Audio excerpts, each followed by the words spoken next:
Question number 2 में हमारे पास जो नेक्स्ट टॉपिक है वो है initial value problem and boundary value problem.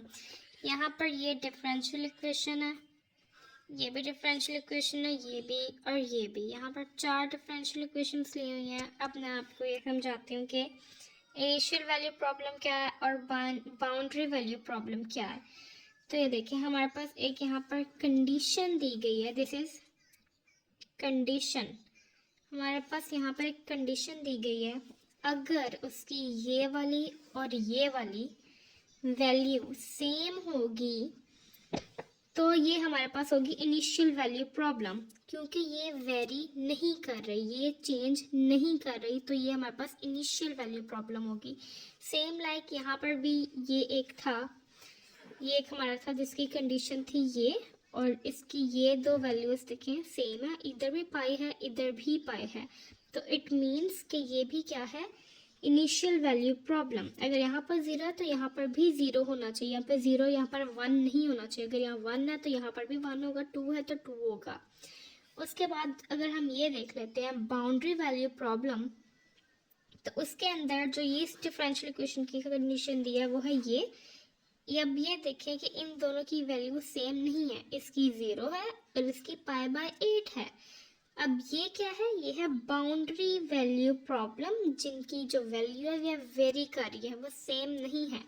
Same like here, यहाँ पर भी 1 है और यहाँ पर 2 है, वैल्यूज वेरी कर रही हैं, इट मीन्स ये बाउंड्री वैल्यू प्रॉब्लम है। This is the difference between initial value problem and boundary value problem.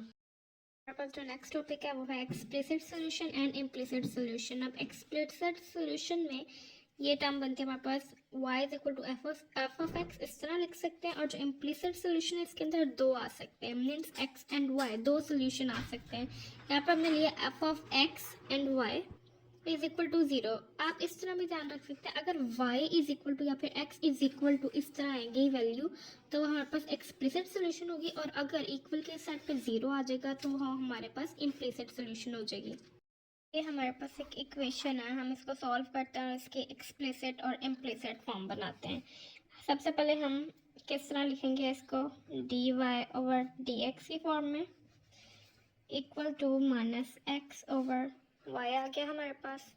अब हम डिफरेंशियल लेंगे, y वाली वैल्यू को एक तरफ कर लेते हैं और x वाली वैल्यू को एक तरफ कर लेते हैं। इसका डिफरेंशियल लेंगे, differential y dy and equal to differential, पहले माइनस का साइन आ जाएगा x and dx।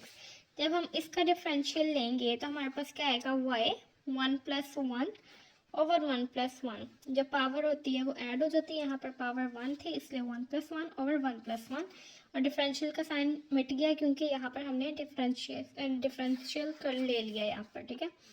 Equal to, यहाँ पर हम क्या करेंगे, इसका भी डिफरेंशियल उसी तरह लेंगे, बस यहाँ पे माइनस आ जाएगा, 1 + 1 ओवर 1 + 1। तो ये हमारे पास क्या बन जाएगा, y² over 2 equal to minus x² over 2। अभी जो y² है वो इधर आ जाएगा और यहाँ पर ये x² प्लस 4 आ जाएगा, 2 2 4 आ जाएगा। ये एक हमारे पास इक्वेशन बन गई, लेकिन यहाँ पर x नेगेटिव में है तो हमने इसको पॉजिटिव में करना है।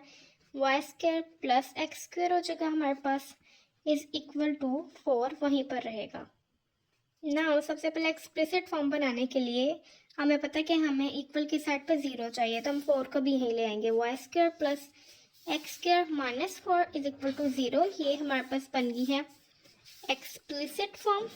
उसके बाद हम इसको इम्प्लिसिट में बनाएंगे। इम्प्लिसिट में बनाने के लिए जो y² है वो हमारे पास यहाँ पर आ जाएगा इक्वल के, और यहाँ पर हमारे पास आ जाएगी वैल्यू जो कि है x² माइनस 4। ये हमारे पास वैल्यू आ गई है इम्प्लिसिट की। इस तरह हम किसी भी इक्वेशन को एक्सप्लिसिट एंड इम्प्लिसिट में कन्वर्ट कर सकते हैं। अब बस यहाँ पे एक छोटी सी मिस्टेक हो गई, बेसिकली ये उल्टा हो गया। ये हमारे पास इम्प्लिसिट फॉर्म है और ये हमारे पास एक्सप्लिसिट फॉर्म है। जिसके साइड पे 0 आता है वो हमारे पास इम्प्लिसिट होती है, और जिसके स्टार्ट में y² या फिर कुछ भी x² इक्वल टू आता है वो हमारे पास एक्सप्लिसिट हो जाती है। लाइक हमने यहाँ पर डिफरेंस में पढ़ा था कि जिसके यहाँ पर 0 आएगा वो इम्प्लिसिट होगी, और जिसके स्टार्ट में y और yx इज इक्वल टू और समथिंग लाइक दैट आएगा वो हमारे पास एक्सप्लिसिट सोल्यूशन होगा। लेक्चर नंबर 2 में बस इतना ही है। अब चलते हैं लेक्चर नंबर 3 में। Stay tuned for the next video.